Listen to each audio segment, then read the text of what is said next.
ኦሮሚያ ክልል ፕሬዝዳንት የሆኑት በጣም ተወዳጅ ፕሬዝዳንት ናቸው። በዚህ አጋጣሚ ከእሳቸው ጋር በተያያዘ ብዙ ሰዎች መረጃ ሲያጋሩ ነበር። በተለይም ደግሞ የእጅ ሰዓታቸው ታይቶ ሮሌክስ የሚባል ነው ምናምን ወደ $17,000 አካባቢ የሚጠጋ ተብሎ እየተገመተ በጣም እየተወራ ነበረ። እንዴት ሊያደርጉ ቻሉ?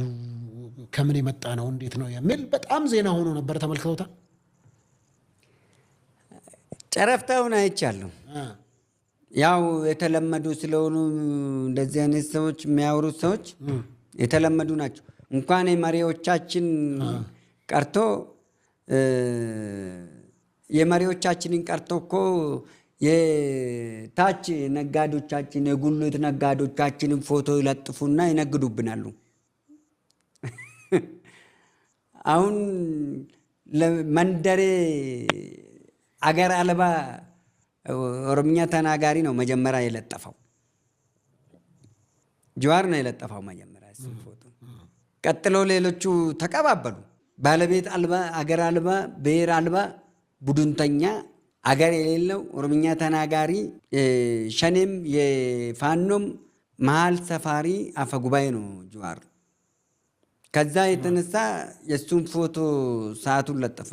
የሀገሪቷን የአንድ ዓመት ግማሽ በጀት የአንድ ክልል በጀት የዓመት በጀት ሆነውን የአማራ ክልል አንድ በጀት ሆነውን ዘይት ፋብሪካ ተክላለሁ ብሎ 6ኛ ክፍል ተማሪ ባለሀብቶች ታስታምሳለህ? 6ኛ ክፍል ባለሀብት 62 ሚሊዮን ሰዓት እያሰረ የ65 ሚሊዮን ህዝብ መሪ ፕሬዝዳንታችን ሰዓት አሰረ ብሎ መለጠፉ ለምን እንደሚያቃጥለን እንደ ሰዓት አይደለም። ገና ሙሉ ጃኬቱም ሱፍም ከረባታውም ሁሉም ነገሩ ጫማውም ሁሉም ነገር ከመለየው ጀምሮ ወርቅ ብናለብስ አይቆረቁረንም፣ ይገባዋል። እሱ ባይኖረን ጉዳችን ፈላ። ሽመልስ አብዲሳ ክብር ፕሬዝዳንታችን ኦቦ ሽመልስ አብዲሳ ባይኖሩ ኖሮ ጉዳችን ፈላ። መፈናፈኛ ማትሰጡንም ነው የምላቸው እነሱን ሰዎች። ምክንያቱም ብለህ ብትለኝ የቅናትና ጥላቻ ጥግ ይህን ያክል ነው የሚያስወራ። ከዚህ በፊት ታስታውስ እንደሆነ ክብርት ከንቲባችን እናት የሆነች የአዲስ አበባ ከተማ የህዝብ እና ወጣት የሴቶች እናት የሆነች መሪያችን በነገራችን ላይ ታውቃለህ፣ ከ33 የአዲስ አበባ ከተመሰረተችበት 33 ከንቲባ ነው የመራት። ከ33ቱ ከንቲባዎች 33ኛ እሳቸው ናቸው። ሴትም እሳቸው ብቻ ናቸው። የመጀመሪያ ሴትም እሳቸው ብቻ ናቸው። እናት የሆኑት እናት የሆነች እኔ እንዲህ አግኝቻቸው በአካል አግኝቻቸው አላውቅም። አብሬያቸው ቁጭ ብዬ አውርቼ አላውቅም። በስራ ላይ ግን እንገናኛለን በተደጋጋሚ ብዙ ጊዜ በስራ ላይ እንደዚህ ስራ ላይ ገበያ ላይ ሲነግድ ሽንኩርቱም ጤፍ ተወደደ ሲባል የጤፍ አብዮት ዘራፍ ብዬ ተነስቼ ጤፍን ገበያ ሲያረጋጋ እንቁላል ፖለቲካ ሲያደርጉ ነው እንቁላል እንደጋፋለ ብዬ ስናረጋጋ ግን አስፈራርተን አይደለም፣ አቅርበን አብልተን አጥግበንክ ነው የምናረጋጋክ እንጂ ዋ ብለንክ አይደለም። ክንደና ሳይቼክ ሳይሆን እጄ ዘርግቼ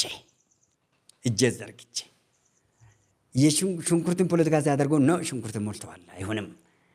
ስንዴ ፖለቲካ ላይ ያደርጉ ስሉ ነው ይሄው ኤክስፖርት ማድረግ ጀምረናል። ስንዴን አይቻልም ሁሉም ነገሮችም።